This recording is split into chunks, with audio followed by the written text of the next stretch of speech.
بسم الله الرحمن الرحيم ألف لام ميم غلبت الروم في أدنى الأرض وهم من بعد غلبهم سيغلبون في بضع سنين لله الأمر من قبل ومن بعد ويومئذ يفرح المؤمنون بنصر الله ينصر من يشاء وهو العزيز الرحيم وعد الله لا يخلف الله وعده ولكن أكثر الناس لا يعلمون. سورة الروم بالکل د دې دویم آیت نه دا لفظ اغوستی شوی دی، غلبت الروم. دا صورت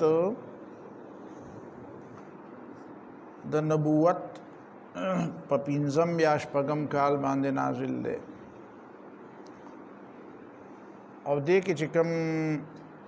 د روم دا لفظ راغلی دی نو د دې نه د دې مضمون پته لګي او د زمانې پته هم ته واضحه لګي. اصل واقعه دا وه چې په دغه زمانه کې چې کله نبی علیه الصلاۃ والسلام پیغمبر شو، 610 عیسوي کې رسول الله صلی الله علیه وسلم ته نبوت ملاو شو، او د نبی علیه الصلاۃ والسلام د نبوت د ملاوېدو نه مخکې د روم او د ایران په منځ کې یو جنګ ونښته. هغه جنگ دا و چې د روم چې کوم حکمران و په هغه زمانه کې ماریس، نو داغه خلاف بغاوت شو. فوکاس یو بل قیصر دی، هغه داغه خلاف بغاوت وکړو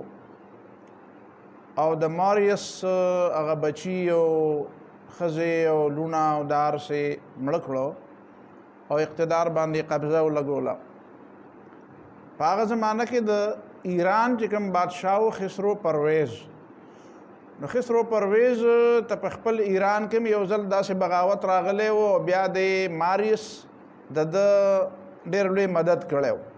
او د وجې نه خسرو پرویز ته په ایران باندې دوباره د اقتدار د حاصلولو موقع ملاو شوې وه. نو ده به د قیصر ماریس ته به خپل محسن او خپل بابا به ورته وي، پلار به ورته وي، دومره د هغه احترام یې کو. چې کله د هغه خلاف بغاوت شو او د هغه بچي د هغه په مخ کې قتل شو، نو دې خسرو پرویز ته چې د ایران بادشاه و، دته یو موقع ملاو شو، بهانه ملاو شوه چې زه د خپل محسن د قتل بدل اخلم. نو د هغې نه دا جنگ روان شو، او چې کله رسول الله صلی الله علیه وسلم باندې دا صورت نازلېده 615-16 عیسوي کې، نو هغه زمانې پورې رومیان ډېر زیات خراب شوي وو او ایرانیان په مخه به غلبه حاصلوله او د دې نه به مسلسل علاقې اخیستې، حتی کې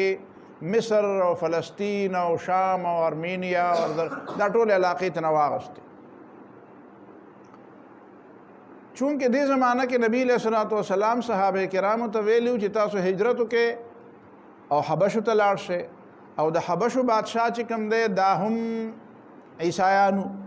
بلکې دا حبشه او دا ایران د یو بل حلیفانو. کله چې د ماریس خلاف هم بغاوت شو او ماریس هم هغه هم اقتدار خپل ونه ساتلی شو، نو د روم خلکو بیا د حبشو نه مدد وغوښتو، ورته ویې چې مونږ له یو سړی راکې، مونږ له مدد هم راکې. نو هغې ورله یو بحري بیړه هم ورکړه، او دا هرقل چې هرکولس دی، قرآن احادیثو کې یا په عربو کې عربی ژبه کې ورته هرقل وایي او انګریزان ورته هرکولس وایي. دا حقیقت کې دی د حبشو، د پلار د حبشو حکمرانو. نو هغه د خپل زوی هرکولس لا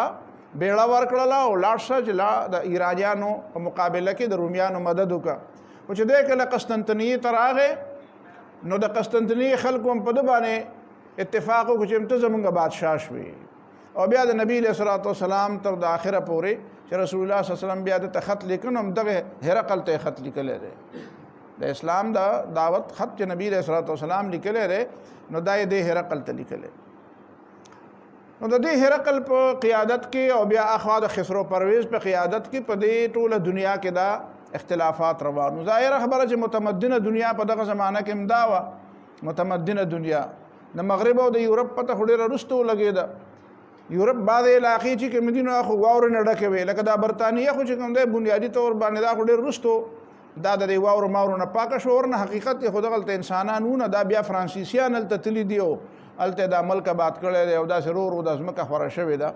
داسې دا امریکا چې کوم خلکو ورته نوې دنیا ویله نو دا خو د مسلمانانو ایجاد او دریافت دی د مسلمانانو ډسکلوز کړې ده او معلومه کړې ده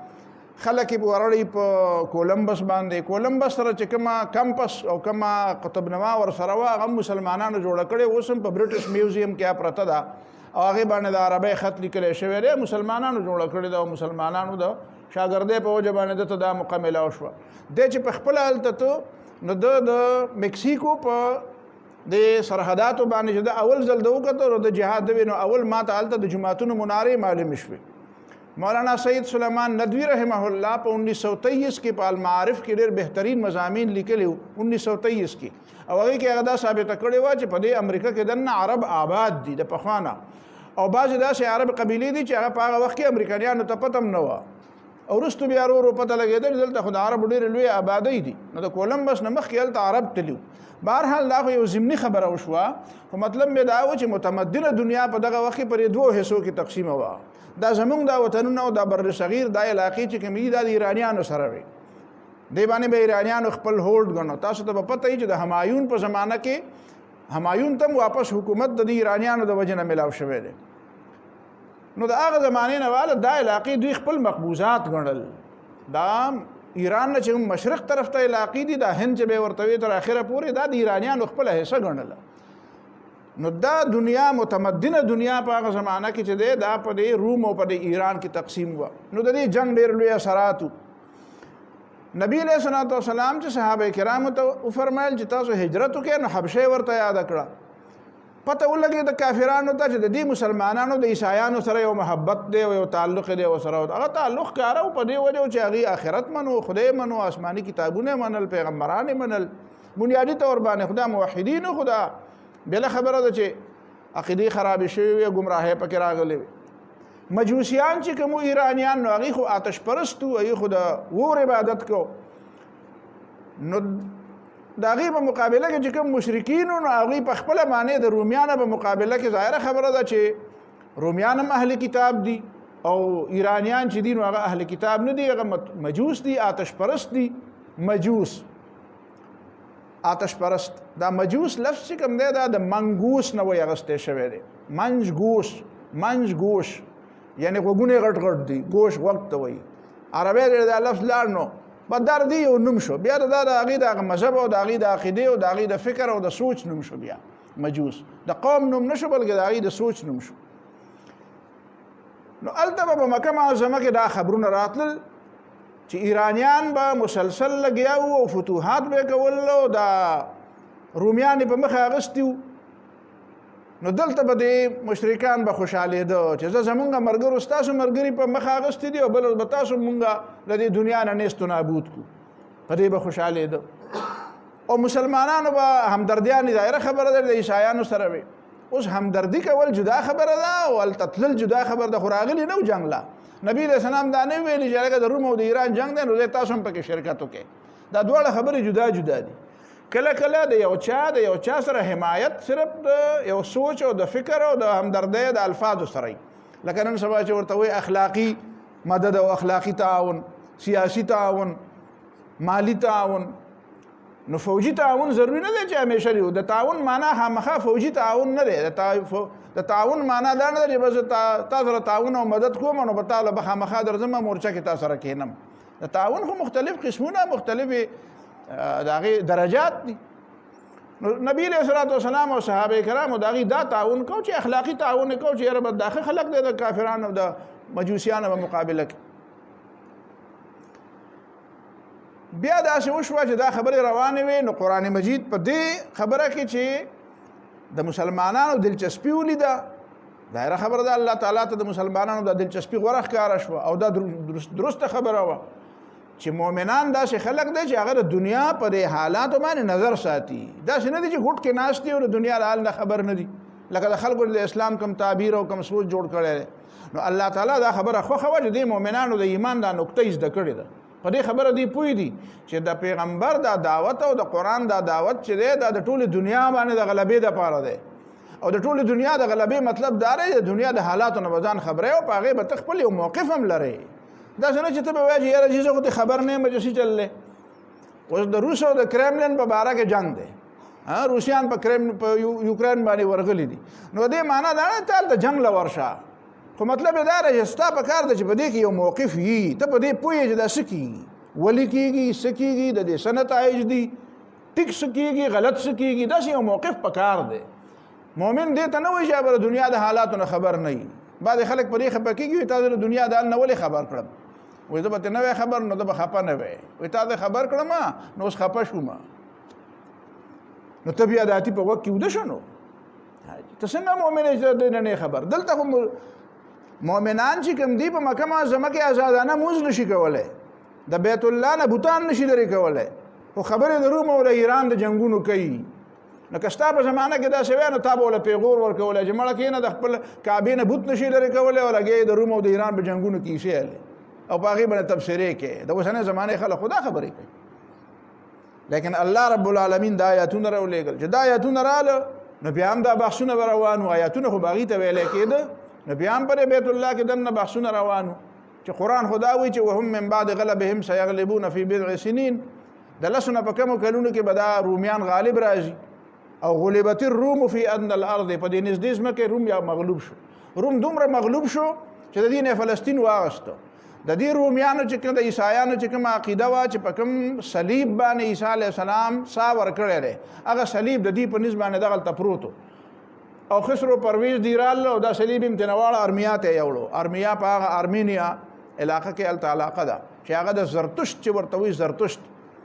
چې کوم د ایرانیانو د دې مجوسیانو د فقهې بانی دی د هغه جای پیدایش دی او هلته هغوی د هغه زمانې نه یو اور بل کړی دی چې هغه هغوی مړکوي نه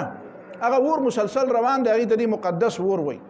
آتشدان ورته وایي آتشکده ورته وایي آتشکده ایران دا په ایران کې بنیادي نه ده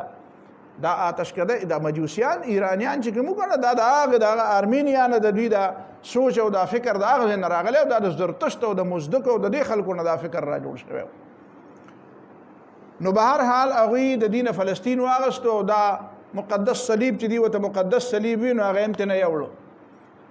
بظاهر داسې هېڅ وجه نه ښکارېده چې دا د دې رومیانو دوباره غالب کېدل په ایرانیانو باندې د دې خبرې داسې مثال لکه مړی چې بیرته په دنیا کې را ژوندی شي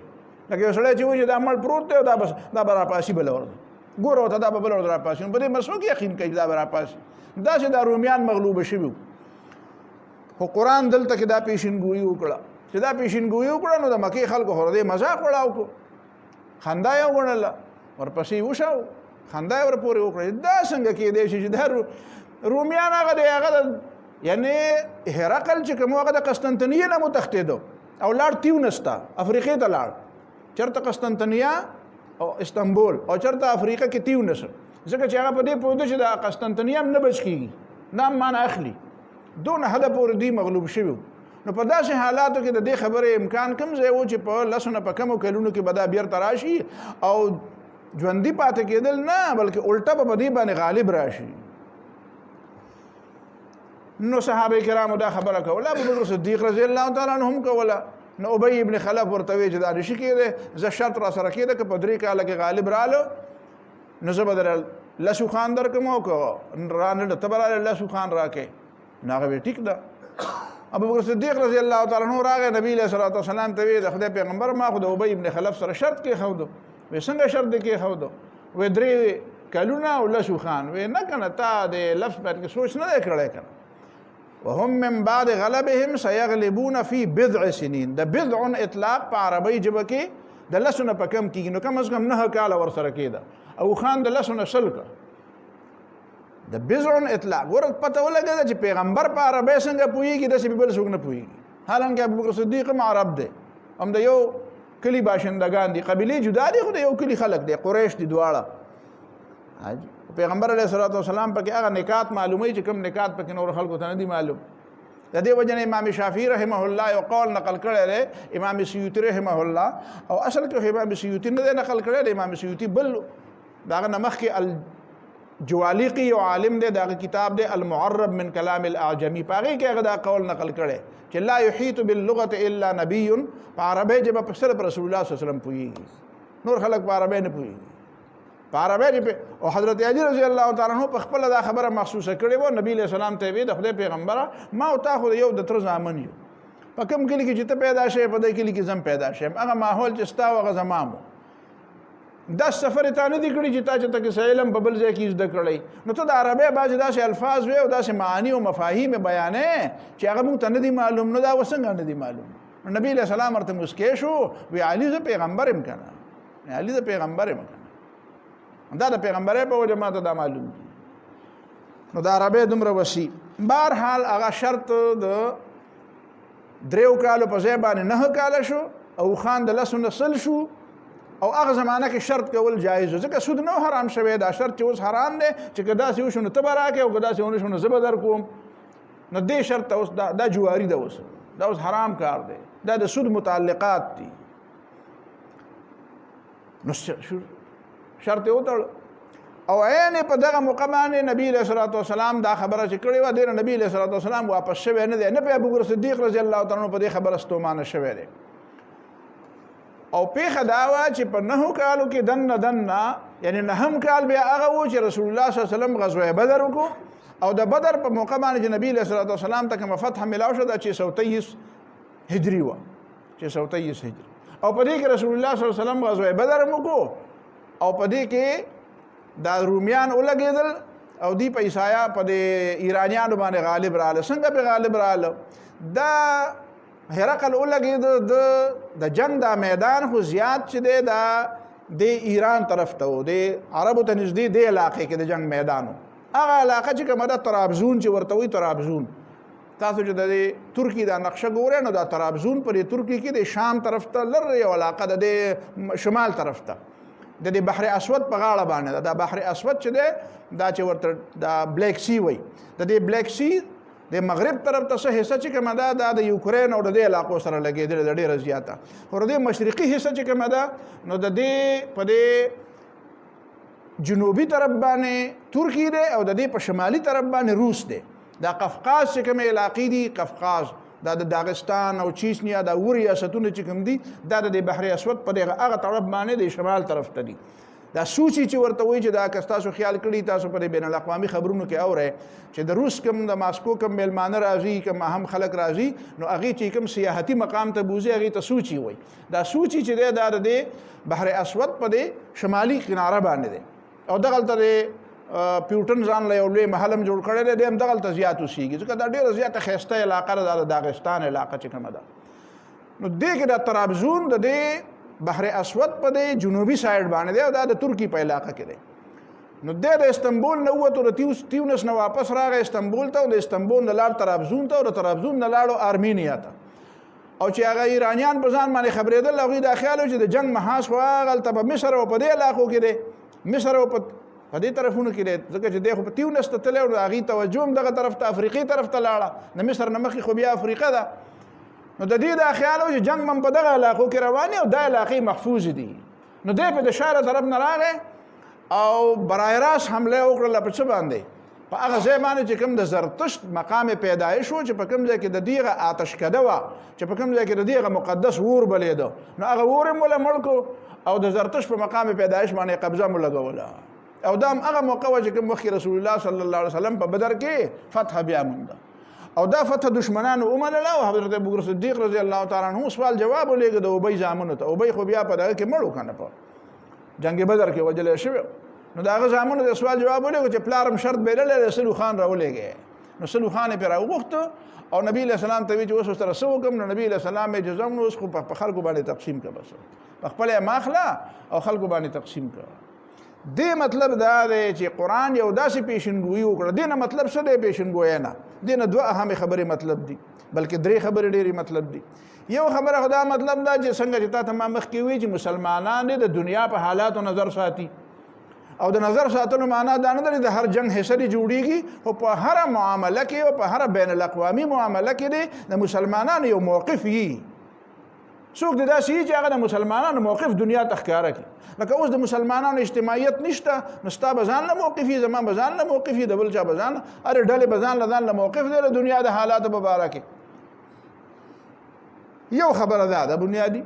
دویمه خبره بنیادي دا ده چې قرآن خلکو ته دا وایي چې اسباب چې کوم دي دا د فتح دپاره یا د غلبې دپاره چې موجودېدل ضروري نه دي الله تعالی چې کله غواړي نو بغیر د اسبابو نه کار کوي بغیر د اسبابو نه کار او دا د الله تعالی مرضی ده که ایران غالب شوی و نو دا د الله تعالی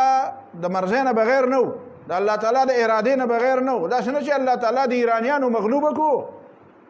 او د الله تعالی د خوښې نه بغیر په روم باندې قبضه ولګوله د خدای خوښه نه وه او د خدای پاک اراده داسې نه وه خدای نه غوښته خو دوی وکړه د خدای خلاف نه داسې نه وه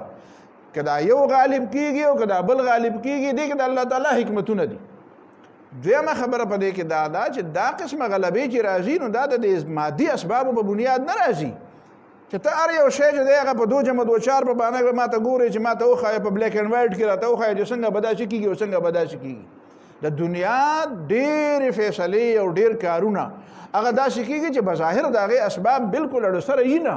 یا اسباب بالکل مخالفي خو د هغې باوجود هم الله تعالی یو فیصله وکړي او د هغې په نتیجه کې هغه خپل منزل مسلمانانو ته ښکاره کړي او چې څه غواړي هغه فیصله په عملي دنیا کې نافظ هم کړي درېیمه خبره په دې کې دا ډېره زیاته اهمه ده چې قرآن بیا د دې نه څه حالت څه اخلي یعنی قرآن بیا د دې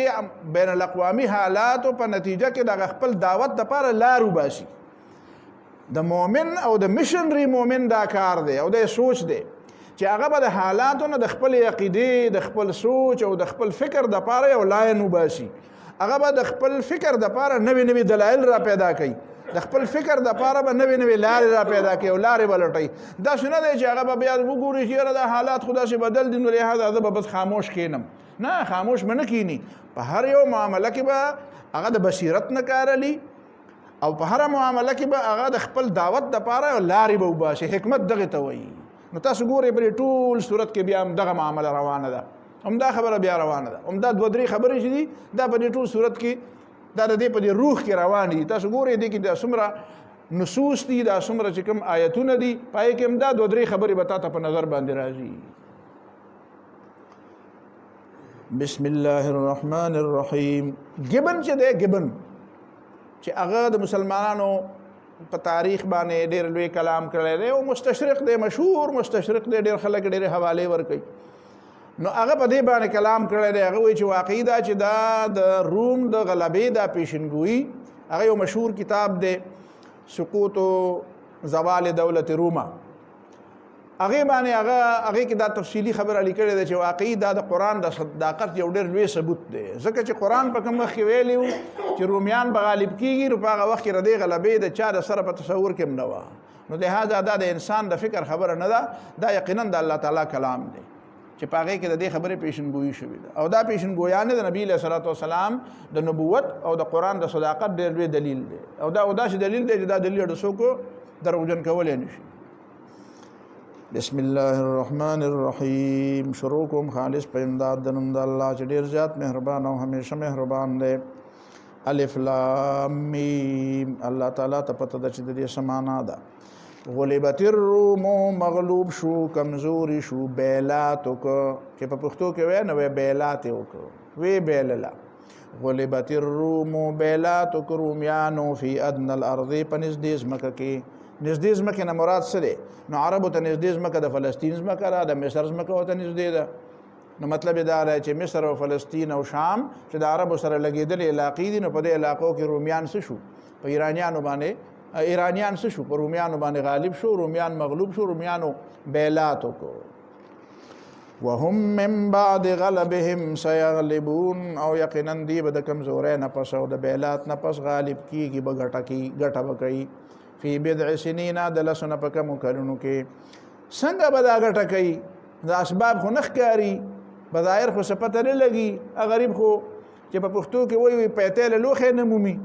او کله یو ځای ته ځي او کله بل ځای ته ځي د ځان د بچاولو د خپل سر د بچ کولو په غم کې دی نن نو لله الامر من قبل ومن بعد د الله تعالی اختیار دی د دین مخکې او د دین وروسته څه مطلب دی من قبل ومن بعد مطلب دا دی چې لله الامر د الله تعالی اختیار دی من قبل د دین مخکې چې کله دا رومیان مغلوب شوي و من بعد د دین پس چې دا رومیان به غالب شي که دا رومیان مغلوب شوي نو دا د خدای د اختیار د خدای نه د ایرانیانو اختیار نه واغستی چې د خدای اختیار خدا او د خدای خوښه خدا و چې دا دې نه کېږي او دا خامخا د خدای فیصلې نعوذ بالله واپس کړه او خپله فیصلې غالبه کړه نه خو هغه هم د الله تعالی د حکمت مطابق و او دا هم د الله تعالی د حکمت مطابق ده من قبل د دین مخکې چې کله دی مغلوب شوي و من بعد د دین پس چې کله دی بیا غالب شي و یومئذ په دغه ورځ باندې یفرح المؤمنون بنصر الله خوشحاله بشي مؤمنان د الله تعالی په مدد باندې خوشحاله بشي مؤمنان د الله تعالی په مدد نو څنګه بدر کې الله تعالی مدد وکړو نو بد په دې به هم خوشحاله شي او دغه مدد باندې به هم خوشحاله شي او بیا ورو دا خبره روانه شوه او دې حد ته روانه شوه چې کله بیا په صلح حدیبیه رسول الله صلی الله علیه وسلم کوله نو په دغه وخت کې بیا هرقل راغلی و فلسطین ته بیا او د هغې سره روغه کړې وه او د هغې نه بعد هغه صلیب هم وله بیرته ورکړو تاسو ته به پته وي که نه چې نبي علیه صلات وسلام د حدیبیې نه بعد چې د دنیا حکمرانانو ته خطونه لیږل نو د هرقل ته هم خط لیکلی نو هرقل خو عظیم الروم دی او د روم دارالخلافه او دارالحکومت خو قسطنطنیه استنبول نو دا خط بیا د نبی علیه صلات وسلام د طرف نه بیا فلسطین ته څنګه لاړه د هرقل په نوم باندې نو ګوره نبی علیه صلات وسلام د دنیا د حالاتو نه ځان خبره د دنیا د حالاتو نه ځان خبره چې ګوره اوس د رومیان چې دي نو هغه په دې باندې رو غالب کېږي او بالاخر د رومیانو د ایرانیانو په منځ کې صلح وشوه د صلح په نتیجه کې هرقل راغی فلسطین ته هغې وله بیرته هغه صلیب ورکړو او دی په فلسطین کې بیا د ډېره موده دیره نو په دغه موقع باندې نبي علیه صلات وسلام چې هرقل ته خط لیکه نو حضرت عبدالله ابن حذافه رضی الله تعالی عنه ته ویل چې دا خط فلسطین ته یوسه کني د هغه دارالخلافه خو استنبول نو خط فلسطین ته ولې لاړ مطلب دا دی چې څنګه چې نبی علیه صلات وسلام ورته بیرته کعبې ته لاړ او په مکه معظمه کې حدیبیه وشوه صلح حدیبیه او دې ته الله تعالی یوم الفرقان وي نو داسې هلته هرقل هم واپس راغی او خپل فلسطین بیرته دا ټولې خبرې داسې سیم یو شان دي عرب چې وي سوا سوا روانې وي برابر روانې وي بالکل خو یو خبره دلته بیا هغه خبره مې وختي په اشاره کې کړې وه اوس بیا کوم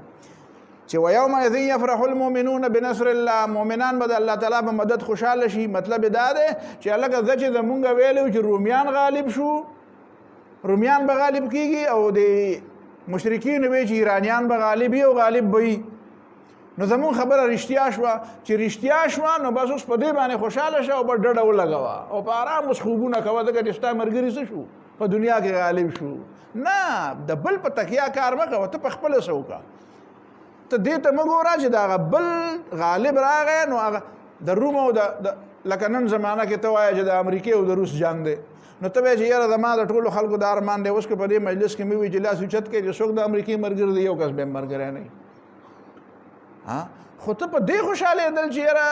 روس به په امریکا باندې غالب راشي نو بس زمونږ دپاره دا خبره پوره ده او بس به کېم خپې به وغځو چې دا مړه خدای پاک امریکانیان تباه کړه نه دا خبره نه ده که نه خبره دا ده چې ته به څه کوې ته ځان له په دې د دنیا په دې حالاتو کې لار وباسه موقف جوړوه یو سوچ خپلوه یو رای لره خو د هغه رای معنا دا نه د بل ګټې ته کښېنه په دې پښتو پوهېږې که نه مطلب دا دی د بل ګټې ته مه کښېنه په خپله څه ګټه وکړه دا خو د روم او د ایران جنګو نو یو وخت به داسې راځي چې بیا به په دنیا کې روم او ایران نه یادېږي ته به یادېږي نو ته د هغې دپاره تیاري وکړه که نه او یقینا پیغمبر علیه السلام او صحابه کرامو دا تیاري وکړه او لږ کلونه بعد بیا نه روم او نه ایران نبی علیه صلات وسلام په یو موقع باندې وفرمایل چې اذا هلک کسرا فلا کسرا بعده و اذا هلک قیصر فلا قیصر بعده چې کسرا تباه شو نو بیا به کسرا نه او چې قیصر تباه شو نو بیا به د کسرا او د قیصر دور به تللی بیا نو بیا لاړو د کسرا او د قیصر دور لاړو بیا تاسو بیا وکړل د حضرت عمر رضی الله عنه په زمانه کې او د حضرت عثمان رضی الله عنه په زمانه کې بیا بس اسلام نور څه نه بیا نو ته به خپله لار جوړی ځان له داسې نه چې د بل ګټې ته به خوشحالېږي ويومئذ يفرح المؤمنون بنصر الله او په دغه ورځ باندې به خوشاله شي مؤمنان د الله تعالی په مدد او ينصر من يشاء الله تعالی مدد کوي دا غچا چې دا غیر اراده شي او هو العزيز الرحيم الله تعالی غالب دی او مهربان دی غالب نه روم دی او نه ایران دی غالب الله پاک دی او رحیم دی مهربان دی نو د دې مهربانه نتیجه دا ده چې دا یو سړی داسې نه کوي چې د ټول عمر قوت ورکړي او د ټول عمر نن سبا چې پر خپل قوت باندې خلک نازيږي نو د څه خیال لري چې په دنیا کې چې یو ځل د چا قوت یو وخت زمانہ و د چا قوت د بابلیانو قوت یو زمانہ و د مصریانو په دنیا کې راجو یو زمانہ و د یونانیانو په دنیا کې راجو یو زمانہ و د هندستان په دنیا کې راجو بیا یو زمانہ و نږدې زمانہ کې د برتانیې په دنیا کې راجو بیا یو زمانہ و د روس او د امریکای او د په دنیا کې راج دا راجونه ټول عمر نه بیا دا نه بیا دا راځي او دا ختميږي بیا نو رحیم دی الله تعالی یو قوت له داسې قوت نه ورکړي چې هغه ټول عمر په دنیا کې د موږي په شان کله کولاړي او باقي خلک دغه غلامانی دا څه نه کوي بس یو چتی په بل باندې او بل را بغي په بل باندې او مسلمانانو لپاره دې من خپل لار جوړه کی بیا وعد الله دا الله تعالی وعد الله اسناد د فعل چې وی فاعل یا مفعول ته وشي نو فعل ته حذف کیږي کنه وعد الله دا الله تعالی وعده کړی دا او لا يخلف الله وعده الله تعالی د خپل وعده مخالفت نه کوي ولکن اکثر الناس لا يعلمون لیکن اکثر د خلکو نه په دې خبره نه پويږي او يعلمون چې نه پويږي نو څنګه څه به پويږي کنه نو الله تعالی تقسیم کوي نه وې په دې پر اخکارو سيزونه پويږي په دې ماديات او په تعبیر باندې پويږي په ماديات پويږي کوم شي چې ګوتې وروړي کنه ټچ کیږي شکل کیږي او ابعاد ثلاثه لري دا 3 ډایمنشن چې لري کنه طول عرض او عبد دا 3 ډایمنشن چې لري په دې سيزونه په دې نه خبر دي خو دې نه اخوا د دې نه خو بیا نه دي خبر يعلمون ظاهرا من الحياه الدنيا دی پویږي په ظاهر باندې د موجوده ژوند وهم عن الاخره هم غافلون او د اخرت نه دي به خبره دي ګوره د اخرت تعلق د دنیا تعلق د مادیات سره دی د اسباب سره دی د اخرت تعلق او د اخرت د کامیابی تعلق د اخلاقیات سره دی دی په مادیات پویږي په اخلاقیات نه پویږي د دې ټول خبره د مادیات نه تابعیږي او د آخرت تعلق د اخلاقیات سره دی د اخلاقیات نه دی خبر او دې ته دا پته نشته چې په دنیا کې د چا حکمت او د چا اراده او د چا منصوبه او د چا پلانینګ کار فرما دی دا الله تعالی د څه لپاره د دنیا جوړه کړې ده نو د خپل پلانینګ جوړه کړې ده د بل چا په پلانینګ نه جوړه کړې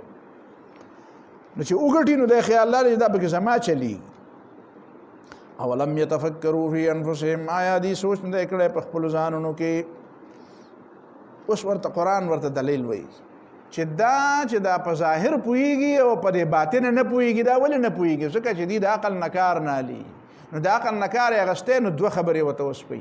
چې املم يتفکروا فی انفسهم آیا دی سوچ نه کوي په خپل ځانونو کې چې ما خلق الله السماوات والارض وما بينهما چې نه دی پیدا کړی الله تعالی اسمانونه او زمکه او چې په دې منځ کې دی الا بالحق مگر په حق د حق مطابق اجل مسمى او د یو نیټه مقرره پورې وان كثيرا من الناس بلقاء ربهم لكافرون وبشک ډیر خلک د انسانانو نه بلقاء ربهم د خپل رب د ملاقات نه لکافرون انکاریان دي استاد سوچ کوي دا تفصيلات خو نشي بیانې دي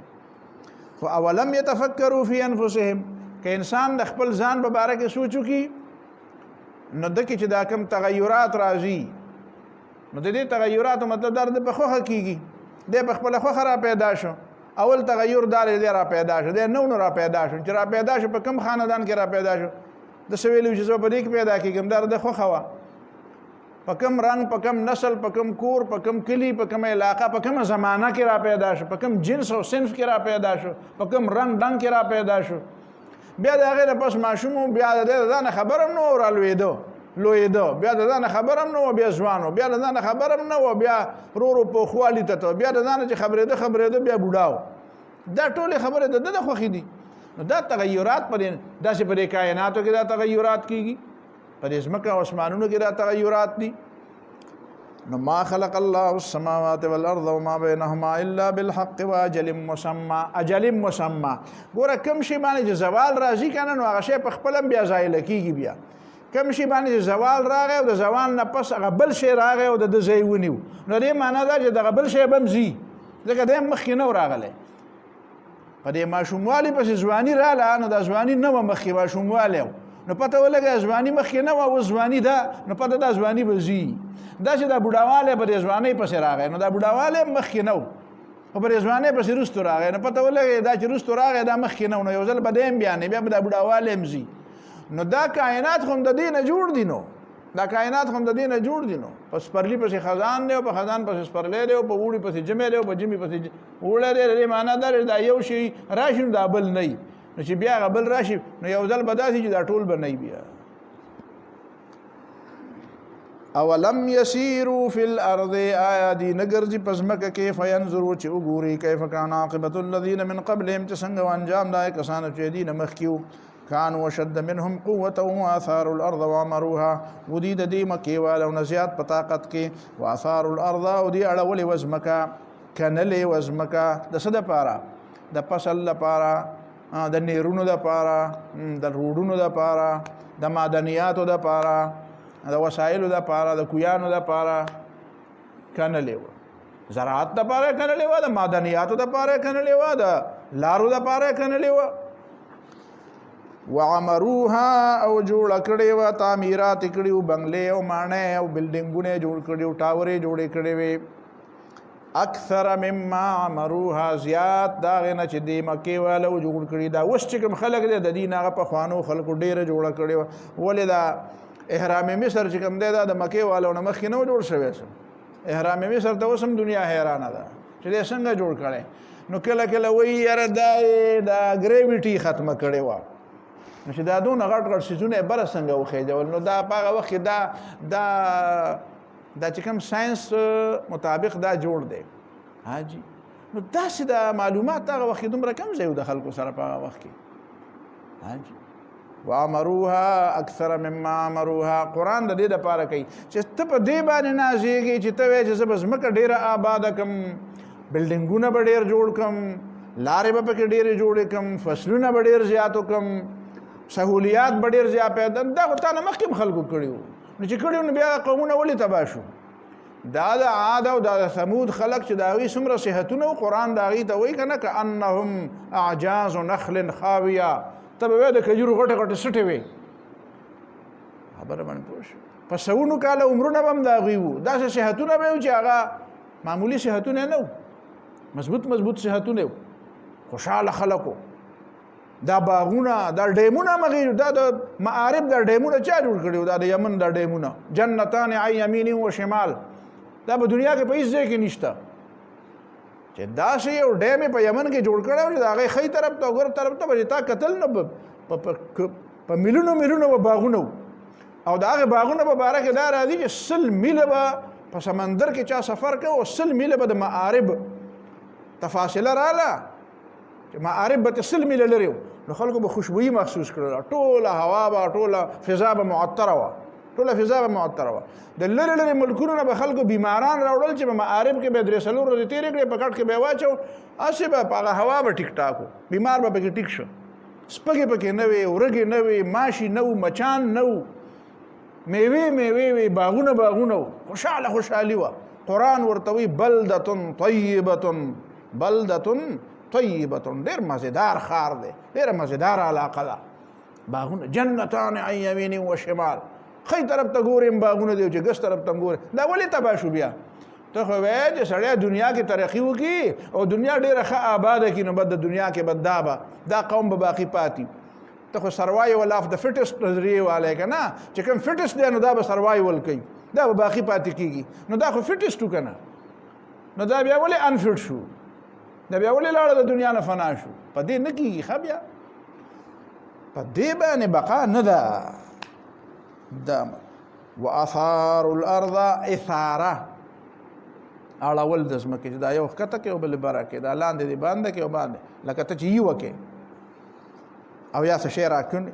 وعمروها او دی جوړ کړي و د ځمکه اکثر مما عمروها زیاته د هغې نه چې دې مکې والو جوړه کړې ده. تاسو نه هغه قرآن بل ځای کې څه وایي سورة زخرف دی کوم سورت دی وایي حتى اذا اخذت الارض زخرفها وزينت وظن اهلها انهم قادرون عليها ځمکه ډېره مزیداره شوه ښایسته شوه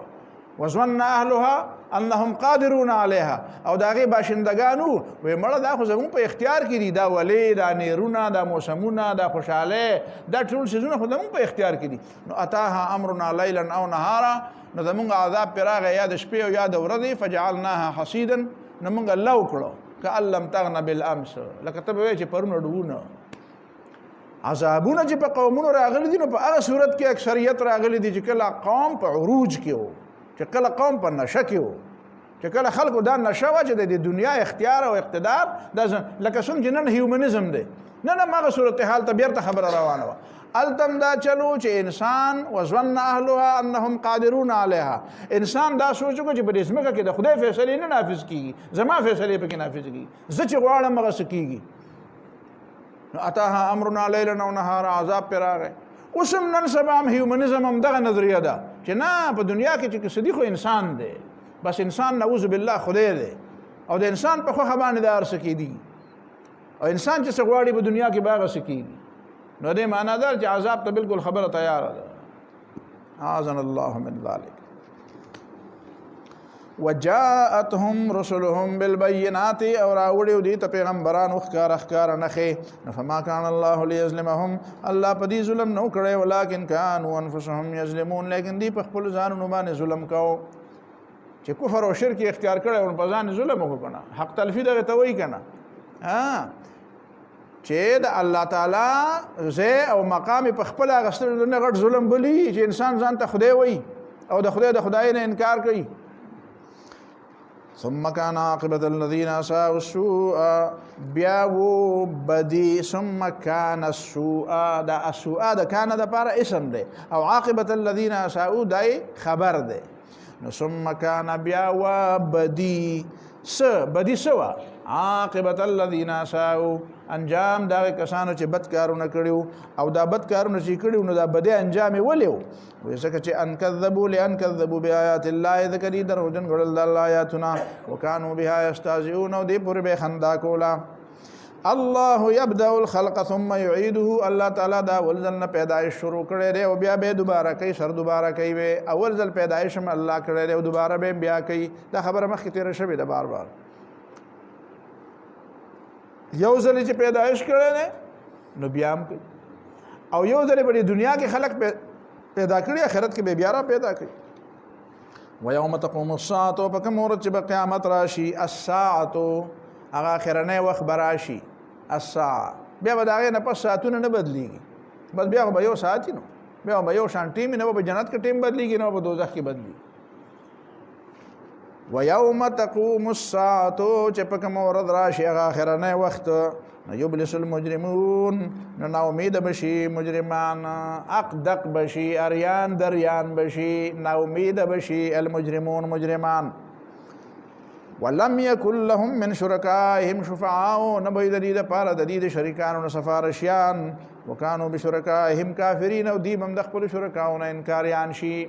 یعنی البته لقد تقطع بينكم تعلقات به ختم شي دغه تعلقات په دنیا کې نه مفاد د پاره هغه مفاد تشتنه.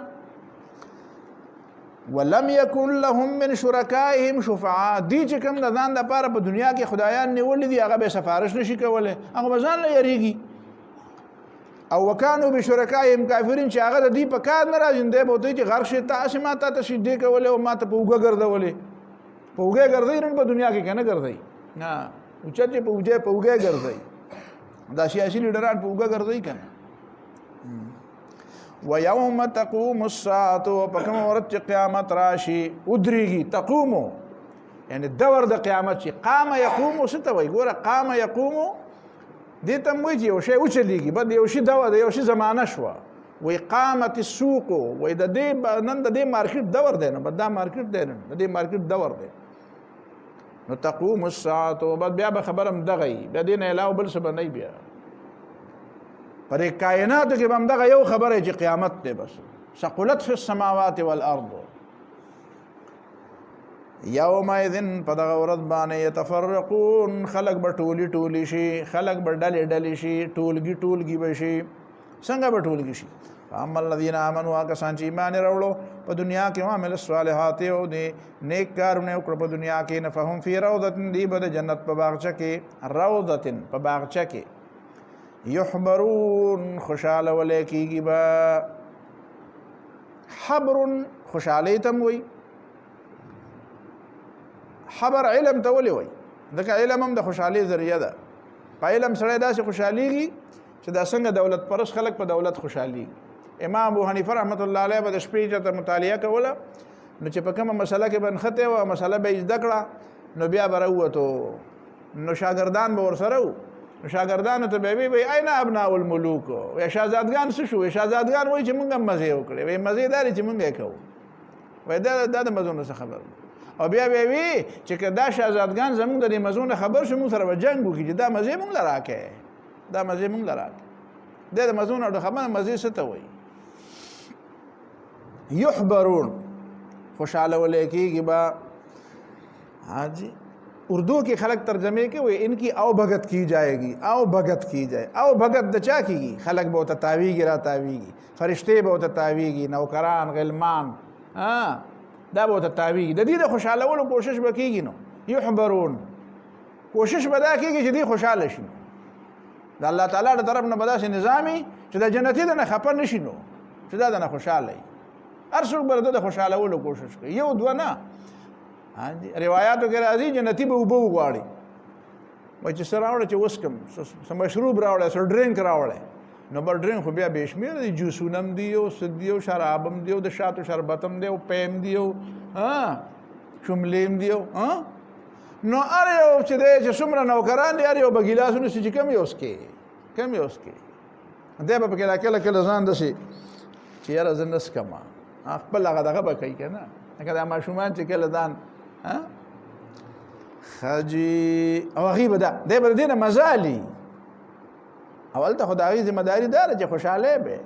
یحبرون. خو امام ابن جوزي پکې یو بله معنا هم کړې ده، هم ډېره مزېداره ده. وی حبر کل نغمة حسنة، خوږ اواز ته هم حبر وی. یحبرون دې ته به په ښایسته اوازونو باندې څه ویلی کېږي. نو څه به ورته ویلی کېږي؟ نو که هلته هر څه چې ورته ویلی کېږي خو به جایز وي، نو ناجایز خو به نه وي. که سندرې ورته وایي، او که نغمې ورته وایي، او که ترانې ورته وایي،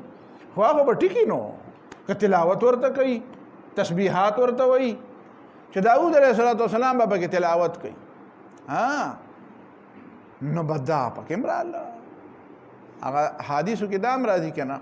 د مشکات کې اوږد حدیث دی، اخرنی جنتي چې جنت ته ځي که نه، نو هغه اوږده قصه ده. دا الله تعالی ته به وایي جنت د جهنم نه مې وباسه. الله به وایي چې بیا به نور څه غواړې؟ نه نور څه نه غواړم، خو چې د دوزخ نه صرف بار ته وځم. نو وایي ته وځه. نو چې وځي نو هلته کې به دروازه کې به کښېني، نو بیا یو ساعت به ناسي، نو بیا به دی وایي چې خدای پاک را دی دوزخ د دروازې ته ډېر نږدې یم او دا تپ را باندې راځي، لږ مې تیواره خوا که. نو خدای پاک به ورته وایي چې تا نه وایي چې نور به څه نه غواړم؟ وایي بد دغه مې وغواړم، نور څه نه غواړم. نو بیا به یې تیواره خوا کړي.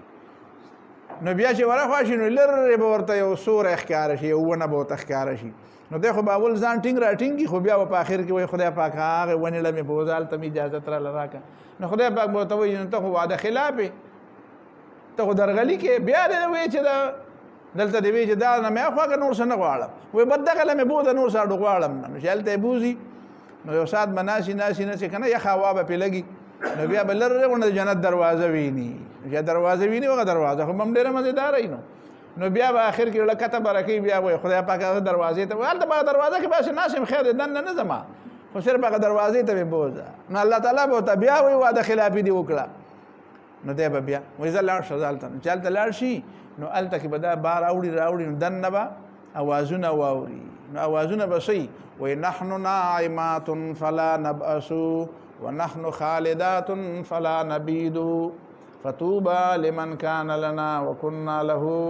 مونږ به همیشه ژوندي یو او مونږ به چېرته کې تباه کېږو، بربادېږو به نه، او مونږ به همیشه خوشحاله یو، چېرته به خفه کېږو نه. خوشحاله دي هغه خلک چې مونږ د هغوی یو، هغوی زمونږ دي. نو دی به وایي خدای پاک دننه مې وروله، دننه مې وروله. نو بل اخر کې بیا دا نمبر ولې نو بیا به ته وایي چې څه غواړې نو وایي دا جنت خو ډک دی نو زه به پکې څه وغواړم وایي وایه څومره غواړې نو دی به وایي یاره دومره او دومره وایي د دې نه لس چنده واله دا پکې هغه اخراني جنتي دي نو یحبرون دي ته به نغمې ویلې کېږي په خوږو وازونو به دي ته نغمې ویلې کېږي واما الذين كفروا وكسان چې کافران دي وکذبوا بآياتنا او دروژن غړي زموږ آیاتنا ولقاء الاخرته او دروژن غړي ملاقات د آخرت چې آخرت کې بم لا چرته ملاقاتونه کیږي خدای سره بم مخامخ کېږم او آخرت بم لایوي دا نمن فاولئک فی العذاب محضرون دا کسان په عذاب کې حاضر کړي شوي محضرون پیش کړي شوي وي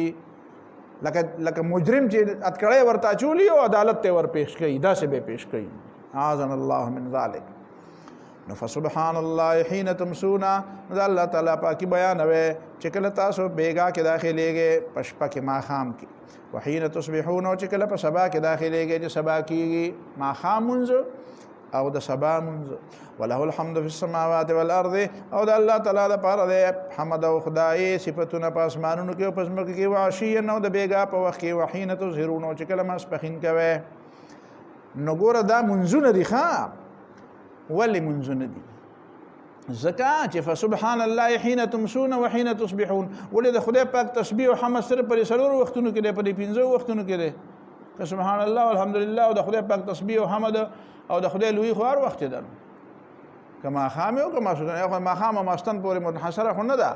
نو چې دلته دا وختونه یاد کړو د دې معنا دا چې دا منځونه دي دا سړي منکرین حدیث وای دا منځ نه ده دا خو نظام ربوبیت ده نو دا څنګه نظام ربوبیت ده چې سار دی او ماسپخین دی او مازیګر دی او بیا د جمعې په ورځ دی او بیا پکې داسې نظام ربوبیت ده چې دا غیر لپاره مخلاص انزل دي او بیا پکې داسې نظام ربوبیت دی چې هغه کې کله یری نو یو حصہ د امام سره ودرېږي هغه د نظام ربوبیت قائم کی او یو سجده دی وکي او هغه نور د دشمن ته ولاړ او چې بیا هغه راشي نو بیا هغه نظام ربوبیت قائم کی او دا نور دی بیا دشمن دا کومه قصه ده تسوي منځ دا منځ دی دا منځ دی او د دې دا وختونه 15 بیا رسول الله صلی الله علیه وسلم متعین کړی دی او د دې نه انکار کول سرولټ کفر دی کفر فسبحان الله حين تمسون وحين تصبحون وله الحمد في السماوات والارض وعشيا وحين تظهرون يخرج الحي من الميت روباس ژوند د مړینا ويخرج الميت من الحي روباس مړ د ژوندینا ويحيي الارض بعد موتها او راجوند کې زمکه پس د مرګنا دا زمکه مړی بیا په باران وشي او ژوندې او مړی ګوره دا انسان د شي نه جوړ دی هم دا فاسفورس دی او دا چونه ده او دا مطلب دا آیرن دی او دا مالګه ده او دا دی او دا یو څو سيزونه دي کنه دا لطیفه بیا را یاد شمه مخکې درس کې ویلې په خوا په سن 87 88 کې مې د قران درس کوو نو الته د قبر عذاب خبره پکې رااله نو خوا کې یو کس ناس هغه داسې میډیکل سره الګ تعلق ډاکټر خدا سے نه خو دوايانو دکان یو نو سم میډیکل ټیکنیشن بو الله دې وبخي وصفات ده ناغه ما ته وی چې یاره جی دا عذاب قبر براته دا په ساينټیفیک طریقه ثابت کی ما ویاو وسنګه ما سره به خبره نه تاسو ما ته میډیکل سره تعلق دی ویاو ما اداره ته وای زما په وجود کې دغه شته کنيشته مالګه ویاو شته پکې ما یې چونه پکې شته ویاو ما آیرن فولاد پکې شته ویاو ما دل تراشه ما زمره د کښ نه ګوت نه لګه غوندي دغه مالګه وباسه چې څوک دې په دې جبه وسکی او لګه غوندي دا فولاد وباسه او لګه غوندي چونه وباسه وې دا خو جی په لیبارټری کې کیږي مې بس تاسو سوال جواب تاسو میلاو شو به څنګه ما دا قبر د خدای لیبارټری د وس دی وته لګم خو د کلو کې ما ته بسوک سوي نه په 15 منټه کې یاب د کوم دلته او بیا دا غزانه بیا ذمہ داری ستاده چې بیا خپل خلکو ته ټلیفون کې چې شی ما ته هم کوم ټلیفون ما ته پته د چې قذاب قبر کې شتا خو ستا بیا خپل خلکو ته ذمہ داری خپل د چې هغه ته بیا ټلیفون کوي او سوال جواب ته کوي چې شیخ رښتیا ده او مې د خدای لیبارټری ته اوس بوزم دا د خپل لیبارټری نه بغیر ته ما د ګوتې نه چونه نشي راځته او ستا په ایمان دی چې شتا امه کې دې چې دې کسانو کې بداسي کسان چې اړه دا ډومنی نه او ته وته نشي ثابتوله ته به اراده چې لیبارټری ته نو زه دې لیبارټری ته بوزم مې دا قبر د خدای لیبارټري ده تاسو په خبره ورسېږئ پته به ولګي چې شته پکې که نشته پکې یخرج الحی نو دا مالګې او دا سیزونه او دا فاسفورس او دا سیزونه میزونه دا په دې انسان په دې ژوند کې دی د ژوند نه جوړ دی او دا انسان خبرې کوي دا سوچ کوي دا زبردست د هوښیارتوب مظاهرې کوي نو دا راته ووایه چې دا د هوښیارتوب دا مظاهرې دا نیچر او دا فطرت دا په دې مالګه کې دی نو دا مالګه ولې هوښیاره نه ده دا په دې اوسپنه کې دی دا په دې فاسفورس کې دی دا په دې چونه کې دی نو انسان خو د دې سیزونو نه جوړ دی نو دا خو د الله کار دی چې یخرج الحی من المیت و یخرج المیت من الحی په خبره پوهېږي کني ته ماته ووایه چې د دې عقل بنیاد په دې سیزونو کې کم یو دی چې د کوم سیزونو نه دی جوړ دی دا خو دغه سیزونه دي نو د دې سوچ او د دې فکر او د دې عقل او د دې هوښیارتوب او د دې غټو غټو خبرو بنیاد په کم یو شي کې دی په کم هغه شی ته راته ووایه نو بیا په هغې کې ولې نشته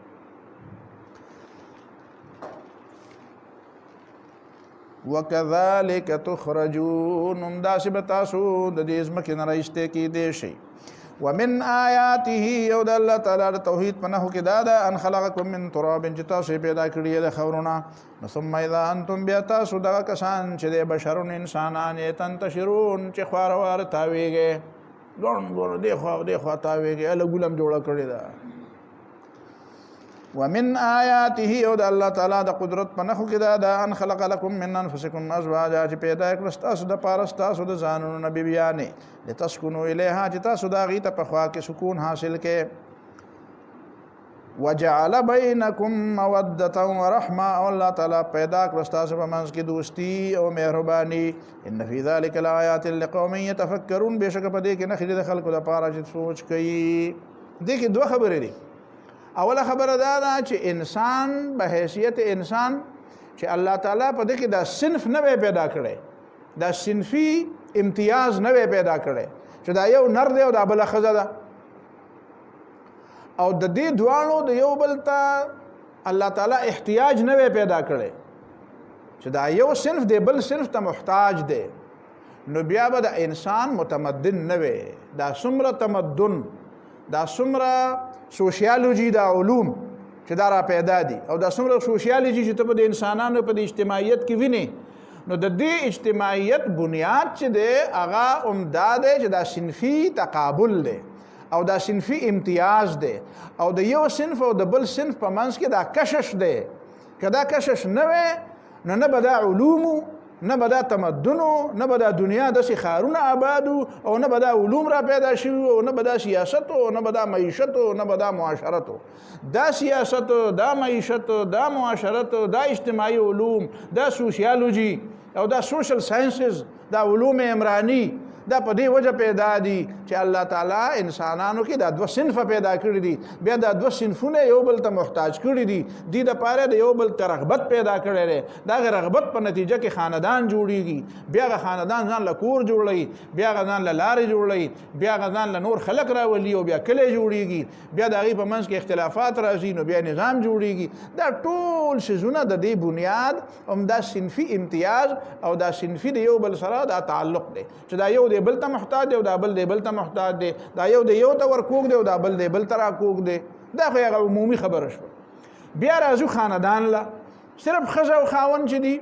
د دې په منځ کې الله تعالی مودت او رحمت پیدا کړی دی یو دور داسې چې صرف د دې بنیاد د تعلق صرف مودتي هغې کې رحمت نه وي هغه رحمت نه خبر ځکه د ځوانۍ هغه جوش او جذبه او هغه قصې مسې هغه دماغو کې هغه خبرې راځي بیا رو چې وخت تیریږي بیا په یو بل خفه کېږي ابتدا کې یو بل ته څه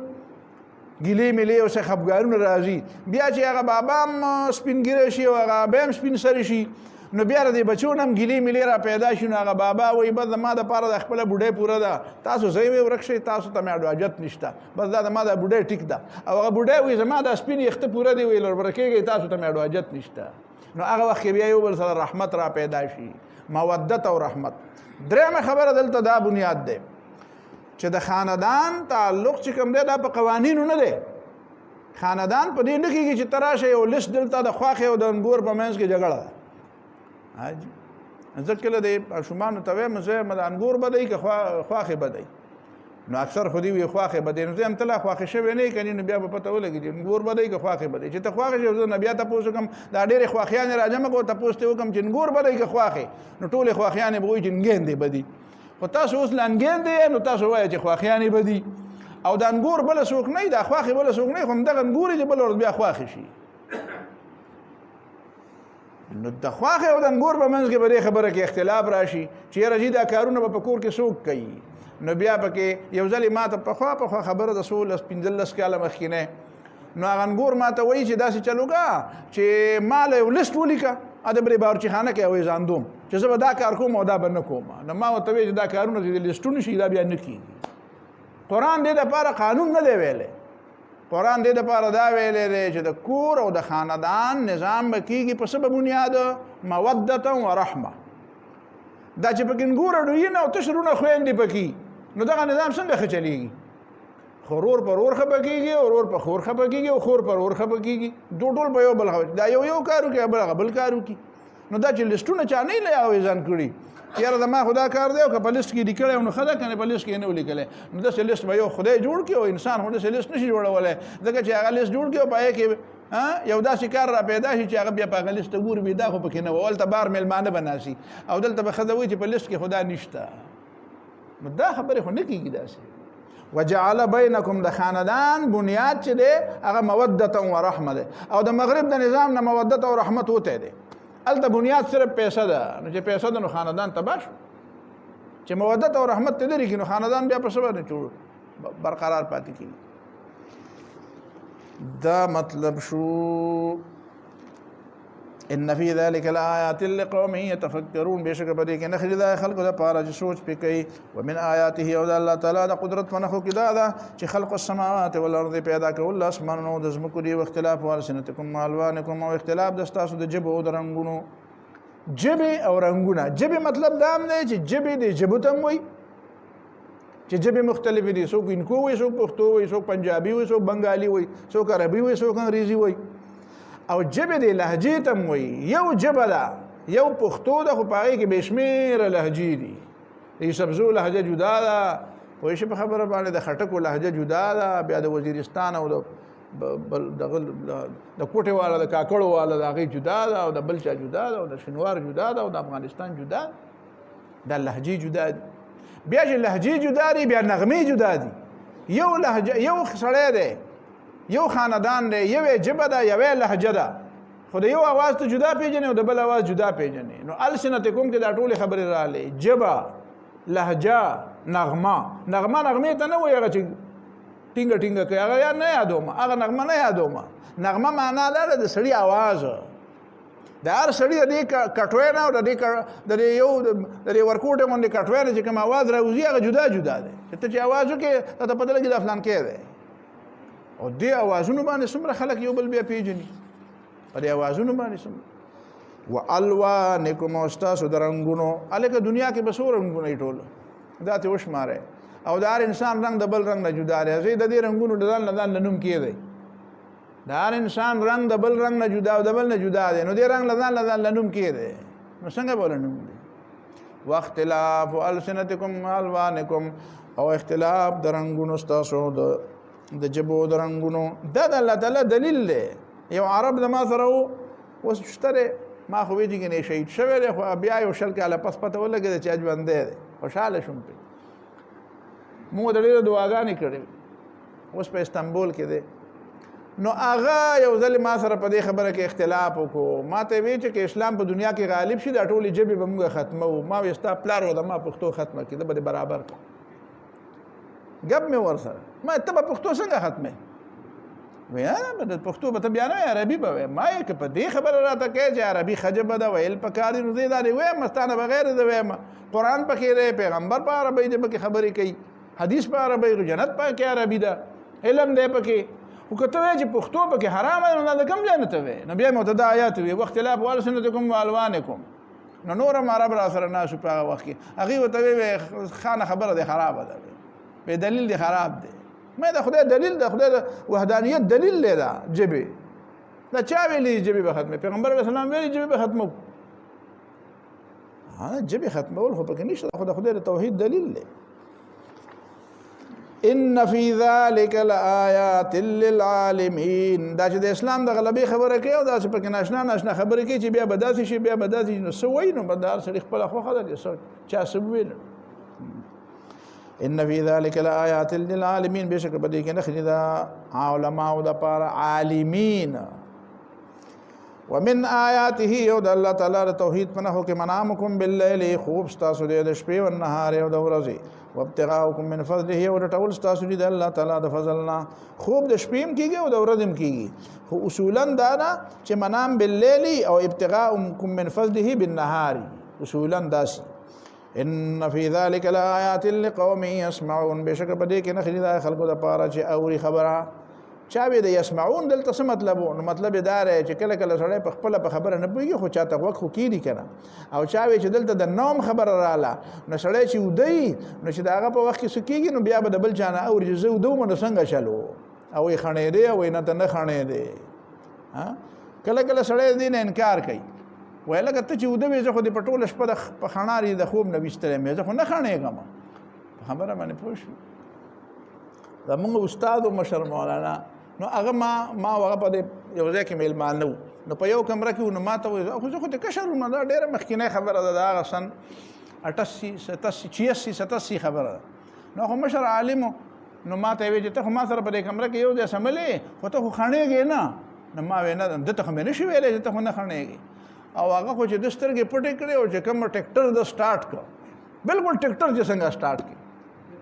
نو ما خو خوب ونه کړو. په هغه شپه باندې بار ته رالم، په برنډه کې کېناستم، شپه مې په ناره په داسې په دغه تېره کړه په ویښه. نو سار بیا ما ورته بیا دغه خبره وکړه، ما وایي دا خڼاره مناره وایي او داسې یو کس ووایي. ما ورته وایي ته خڼېږې؟ وایي چې زه نه خڼېږم.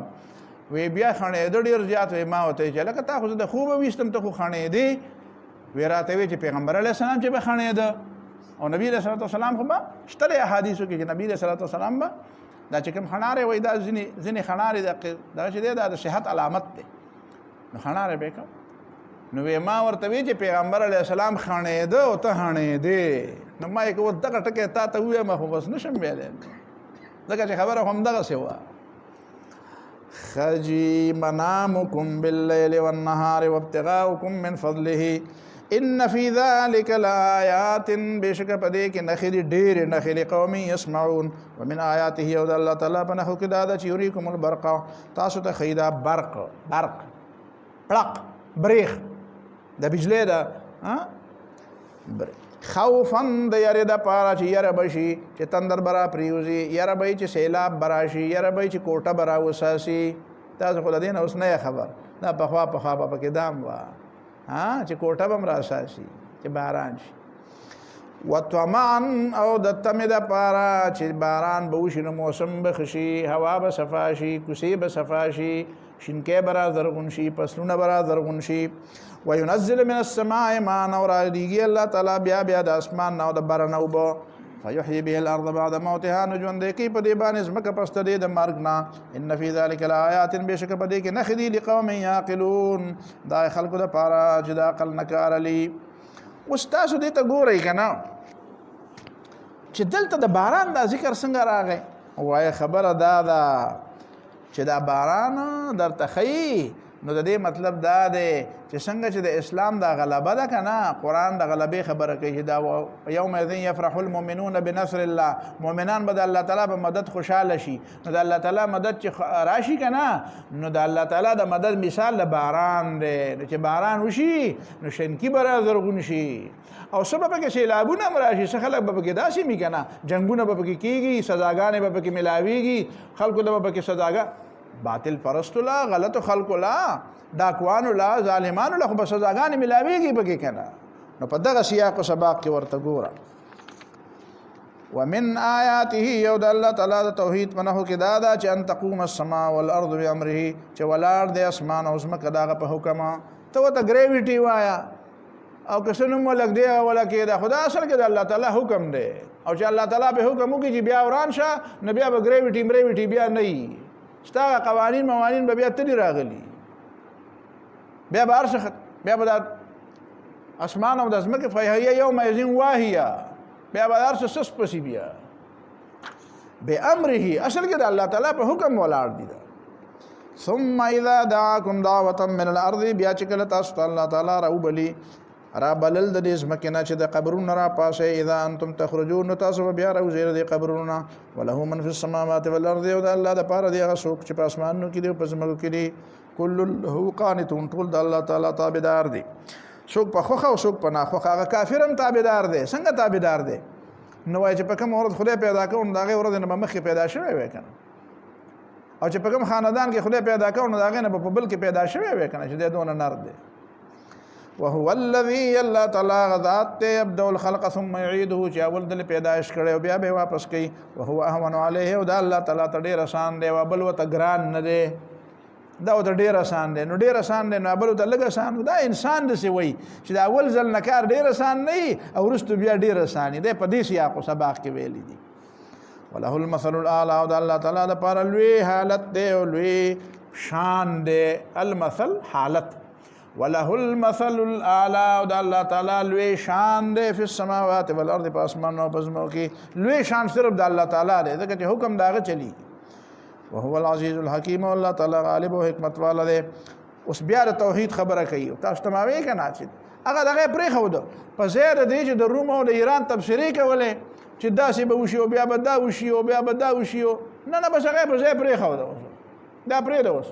خپل عقیده سره کار لره ځان په پوهه کې چې د خبره صدا خدا د چې اصل دلچسپي او اصل توجه او اصل مرکز د توجه څه کاوه هغه خپل عقیده ګرځوا نور خلق ما ګرځوا مرکز د توجه ضرب لكم مثلا من انفسكم الله تعالی بیان کړی مثال تاسو د پيوړ د پاره تاسو د ځانونو هل لكم مما ملكت ايمانكم من شرکا آیا تاسو د پاره دا چانه چې مالکان دي تاسو خیلا سنا داوی من شرکا شریکان فيما رزقناكم هغه څه چې موږ تاسو له درکړي دي داسې شریکان چې فانتم فيه سواء چې تاسو پای کې برابر یې یعنی ستا غلام ستا سره په مال کې شریکې دی شي تخپل نوکر د نن سره په مال کې شریکې او داسې شریکې چې تخافونهم ته بیا یریږي چې ما سره بچرته تقسیم وکي کخیفتکم انفسکم څنګه د خپل ځان نه یریږي د خپل رور نه یریږي د خپل شریک نه یریږي چې تاسو سره په مال کې شریکي ناغه چې یاره کې دی شي اني ټیم ما ته وي چې لکه دا شی ورانو او راځه تقسیم کو نو داسې تقسیم دا یرا دا چې د مال د داوی دا یرا ته د خپل نوکر او د خادم نه کې نو چې ته خپل خادم د ځان سره په خپل مال کې نه شریکې ته انسان او هغه انسان دی نو خدای خپل بنده د ځان سره په خدای کې څنګه شریکي كذلك نفصل الآيات يم دا سمون په تفصیل بیانونه خلق قوم يعقلون دا خلق د پاره د عقل نه کار لري دا عقل نه بکار لري خود موضوع به درکړي په دې طریقه به د عقل نه کار لري د شنه د عقل نه کار له او داله وایا نه په دې موضوع د عقل نه کار له بل اتبع الذين ظلموا اهواهم بل کتاب داری کیا کسان چې ظالمان د خپل خواهشات او بغیر علم بغیر د ثبوت او د دلیل نه د علم نه فمن يهدي من ضل الله وسوق د هدایت به کې هغه چاته چې الله یې گمراه کی او الله تعالی ولی گمراه کوي دا چې هغه د گمراهی لار غوړه کړی دا خدای په پوی دی کنه چې دا اوس نه مني چې خدای په پوی دی چې خدای وایي چې دا نه مني نو تاسو کې چې ته به چې دا به ومني وما لهم من ناصرين ونبي دي لپاره مددګاران فاقم وجهك نو که خلکو کې منیو کنه مني ته خو یومنه ته خو پوي شو نو ته خو یومنه کنه فاقم وجهك للدين نو تشیدک خپل مخ سم کا خپل مخ او خپل ځان للدين دی دین اسلام طرف ته حنیفه په داسې حالت کې چې ته یو مخیزه په یو مخ روانه بس یو خپل خوا د حنیف خپل معنا دار چې د لار د منځ طرف ته متوجي چاوي چې د خپې د لارې تکږي مطلب دا دی چې یو خپل خوا نه ګوري دی خو بس سیده کوم یو لار چې منتخب کړی د بس په دغه روان یو مخیزه حاجی فطرت الله التي او تابعداریو کې د الله تعالی دا غدینا او دا فطرت فطر الناس علیها چې دا غي مطابق الله تعالی انسانان را پیدا کړی دي اسلام دین فطرت دی څه مطلب دی الله تعالی خلق په فطرت پیدا کړی دي مطلب دا دی چې الله تعالی د دې کائنات پیدا کونکي هم دی او دا قران هم را لګلې نو دا قران د دې دا کائنات دا انسان د ماشینری دا او دا کتابي ګایډ بوک دی نو د دې معنا دا دی دا دواړه یو کس پیدا کړي دي دا ګایډ بک هم هغه لیکلی دی او دا ماشین هم هغه جوړ کړی نو د دې معنا دا نه ده چې ماشین به د هغه استعمالوي او ګایډ بک به د بل چا استعمالوي فطرت الله التي فطر الناس عليها تابعداري وکړه د الله تعالی د هغې فطرت د هغې دین چې الله تعالی پیدا کړي دي انسانان په هغې دین باندې فطرت چې په اول ځلې پیدا کړي دي دا مطلب اصلي حالت چې کوم د انسان دی هغه دا دی او دا مطلب هم دی چې عهد الست اشاره ده چې الله تعالی اول ځل انسانان پیدا کړو نو ورته وایي زم رب یم که نیم نو ټول وی بلا ولې نه نه په هغې باندې ټینګ پاتې شئ که نه په هغې باندې ټینګ پاتې شئ هر انسان چې پیدا کېږي نو دا اول مؤمن او مسلمان وي په د امریکا کې یو مسلمان شو که نه انګریزو بیا مسلمان شو نو هغه به چې بیا چا په مجلس کې به ناسو نو چا به وایي چې دا نیو کمر دی دا نوی مسلمان دی هغه به په دې خفه کېده نوی مسلمان نه یم نو اول ځل خو دې خلکو تپوس وکړو چې ته په دې ولې خفه کېږې خو ته خو موږ خو تا ته څه بده خبره نه کوو څه پیغور نه درکوو هغه وایي زه نوی مسلمان نه زه اصلي د مسلمان یم خو ما نه لار خطا شوې وه اصلي خو مسلمان زه اصلي پخوانی مسلمان یم خو په دې منځ کې نه لار خطا شوی و نو ته ما ته څنګه وایې ته نوی مسلمان یې نوی مسلمان دا پخوانی مسلمان یم هغه د الس والا یم واقعي چې په خبره پوه شوی و ما ته داسې ما د نوی مسلمان یم نوی مسلمان و ته ولې زه پورې اوس مسلمان شو زه خو د پخوانه پیدایشي مسلمان هم که نه هغه د الس کې مسلمان هم بیا چې د موره پیدا شوم بیا هم مسلمان هم او په دې منځ کې رانه لار د کور کوڅه رانه خطا شوی و نو داسې نوی مسلمان نه یم پخوانی مسلمان دا مطلب شو لا تبدیل لخلق الله نشته څوک بدلون کې د الله تعالی مخلوق لا د دې دوه مطلبونه دي خبره خو ډېره اوږده ده خو زه بیا لنډوم لا تبدیل لخلق الله د خلق الله دوه مطلبونه دي یو خلق الله نه مراد فطرت دی فطرت نو هغه نه بدلیږي د انسان فطرت چې دی هغه الله تعالی چې څنګه پیدا کړی دا به وي څنګه فطرت دی انسان دی په د باندې ځواني راځي بوډاوالی پې راځي فنا به پې راځي دا فطرت نه بدلیږي انسان دی د ده یو روح هم دی دننه هغه روح د ده یو تسکین غواړي هغه تسکین په ډوډۍ او په خوراک او په اوبو او په مزو او په خوبونو کې نه دی هغه په بل یو شي کې دی هغه به د ده یي دوه خبرې شوې درېیمه خبره دا چې انسان دی د ده سره ډېرې بشري تقاضې او بشري کمزورۍ تړلې شوي دي دا به هم ورسره وي پخوانی خبره ده 20 کاله مخکې په یو کالج کې ما ته چا دعوت راکړی نو په اسلام باندې به خبره کوله نو چونکې هغه میډیکل کالج غالبا میډیکل داسې نه و خو لکه میډیکل سټوډنټان پکې زیات نو ما وایي چې دې لږ پوه کړم نو په هغې کې ما یو کار وکړو یو خبره مې وکړه ما چې د انسان فطرت نه بدلیږي او اسلام دین فطرت دی نو اسلام په خپل ځای دی د انسان فطرت که بدل شو نو بیا ته دا مطالبه کولی چې بل دین پکار دی او که انسان همغه چې کوم د پیغمبر په زمانه کې او د آدم بابا په زمانه کې او د رسول الله صلی الله علیه وسلم په زمانه کې نو د هغې دپاره خو خدای دا کتاب رالیږلی دا نه بدلیږي او ما که ته د انسان فطرت بدلی نو زه ته یو خبره کوم یو چیلنج در کوم دا کار وکړه نو دا واست میټر مې ورته وي ما چې دا انسان چې سار مالې په دې واشروم کې د انسان د څه وځي ما کم از کم دا د امریکې د صدر نه دی دا نه وځي دا یو انسان داسې بدل کوي چې د هغه نه مشکو امبر بیا مې د مشکو امبر د نه خو هسې بوس دی خو ته چې دغه شی نه شي دا کوم وځي مې زه دا ساینس دی دا کار وکړي او که ساینس دا کار نشي کولی نو بیا څنګه دی د انسان فطرت بدلوي نو انسان همغه دی نو کتاب همغه پکار دی دلایل همغه دی ته انسان بدل نو څه بدل شو بدلېدلی خو به هله وایي چې پخوا به د انسان نه څه ګن بلا وتله اوس دی چې ته کې مشک و امبر وځي نو څنګه بدل شو ته دا بدلولی شي نو په هغې باندې هغه د ساینس استادانو له ډېر ګیلې رانه بیا وکړه وایي تا خو مونږ ډېر سخت خراب کړو ما وایي خراب مې نه ما پویولی کوم پیغور خو تاله نه در کوم یو معنا دا شو دویمه معنا دا ده چې لا تبدیل لخلق الله بل ځای کې قرآن دا وایي فلیغیرن یو تبدیل دی لخلق الله نو دا نشته دا د انسان دا فطرت نه بدلیږي چې دی د عقیدې وږی نه وي دته د ایمان ضرورت نه وي دته د ما فوق الفطرت قوت ضرورت نه وي د دې دا تند نه وي د ډوډۍ او د لوګي او د دین علاوه د ډوډۍ او د جامع پیزار او د دنیایي مزو مادي مزو نه علاوه د روحاني تند نه دا فطرت ته د انسان نشي بدلولای دا که بدله نو دا خروشیف چې د قاری عبدالباسط تلاوت اوریدو جړل نه ولې جړل ډوډۍ نه و پیدا شوی وته وګیو تګیو خوب نه وکړي نو ځکه جړل نو دا جړل ولې اوس هغه بل ورځنه خبره د بری سعودي کې یو کنسرت روانو او پای کې یو ماشومي تلاوت کو دا بالکل د سپلمې ګیدړې ورته ناشته به ټولې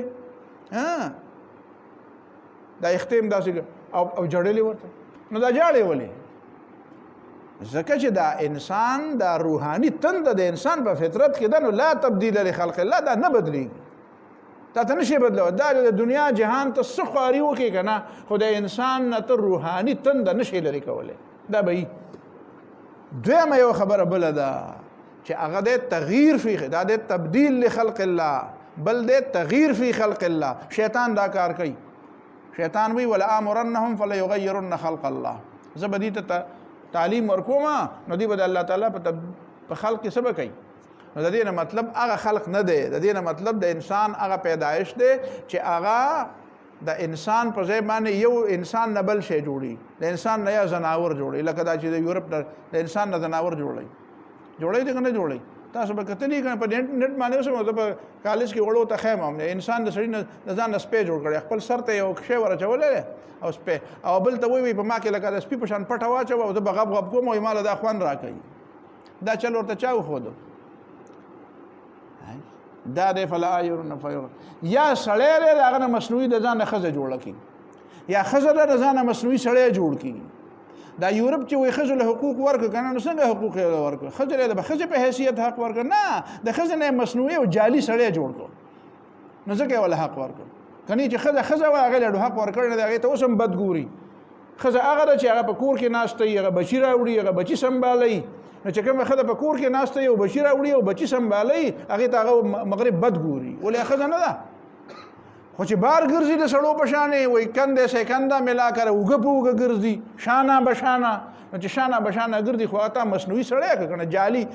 سړی دې جوړ کړ نه خلش و نو سړی نو دا د تغییر فی خلق الله دغه ته نبی صلی الله علیه وسلم ویل دي چې دا واشمه ده مستوشمه ده نامسه ده متنمسه ده د خپل غاخونه برابرای د وروزي برابرای د اختو باسي نو دا کوي یا د اجلاګان جوړي د خواجه سراج جوړي دا جوړي کنه مصنوعي تور باندې جوړي کنه څنګه چې په خواري خلکو د غویان ټکول نو دا چې د انسانانو نم دا شي نه جوړي نو دا د تغییر فی خلق الله دا شیطانی کار دی دا مکوا او دا بل سره کیږي نه دا دواړه خبرې جدا جدا دي لا تبدیل لخلق الله نشتره سوک بدلون کې د الله تعالی مخلوق لرا ذالک الدین القیم دا په دی وجه باندې دا دین اسلام چې دی دا غ دین دی القیم چې په مضبوطو بنیادونو ولاړ دی دا اسی په وهمونو په قصو نه دی ولاړ دا په مضبوطو بنیادونو ولاړ ولكن اکثر الناس لا يعلمون لیکن اکثر د خلکونه نه پوهیږي منیبین الیه الله تعالی تور متوجی شه منیبین راواوړی راتاو شی راواوړی الله تعالی ته رامخ کې الله تعالی ته واتقوه د الله تعالی نه ویریږئ واقیم الصلاة او منځ کوئ وحدت پیدا کړئ دا منځ ولا تکونو من المشرکین او د مشرکانو نه مه کېږئ پته ولګېده چې یوازې د دې منځ په نه کولو باندې ګورې سړی په سړي باندې د شرک فتوه لګولی شي په بل عمل نه خو د منځ په نه کولو باندې سړی مشرک کېږي من الذين داغ کسانو نمکیږي فرقو دینهم چې خپل دین ټوټه ټوټه کړو وکانو شیعا او دی ډلې ډلې او کل حزب بما لديهم فرحون هر ډله پاغه سبانه چې د دې سره دی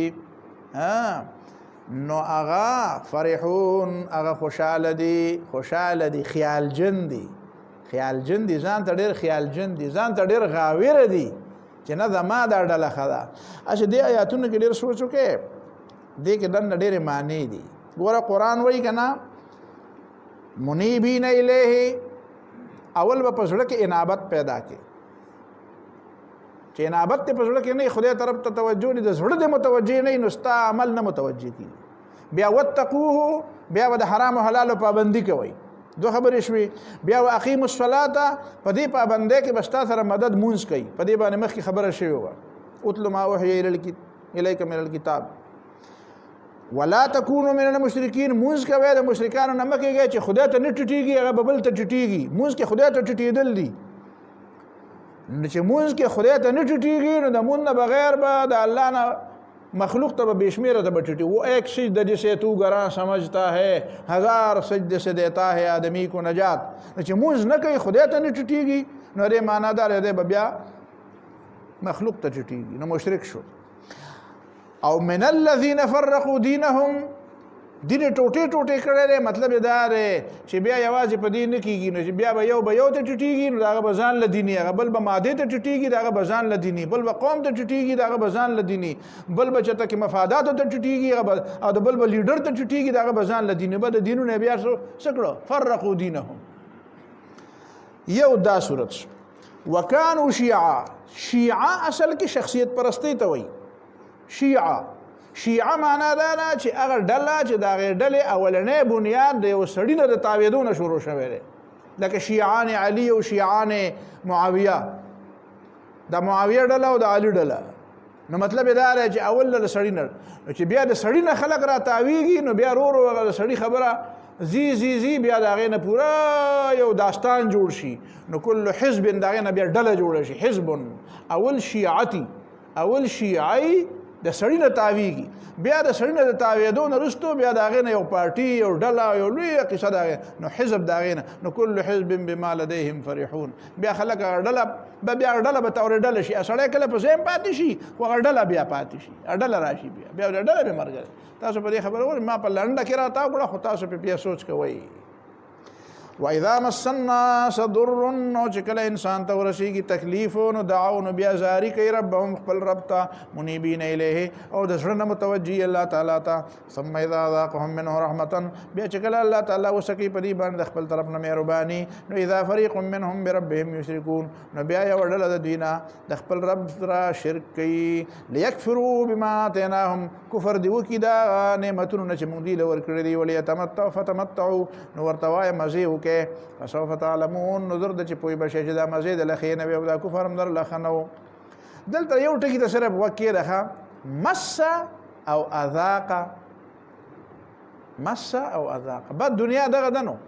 د دنیا د شپېته کاله چې کوم مزي کنه دا مس دی او دا چې شپېته کاله تکلیفي کنه دام اذاق دی. بد دا دی لکه سړی سکل.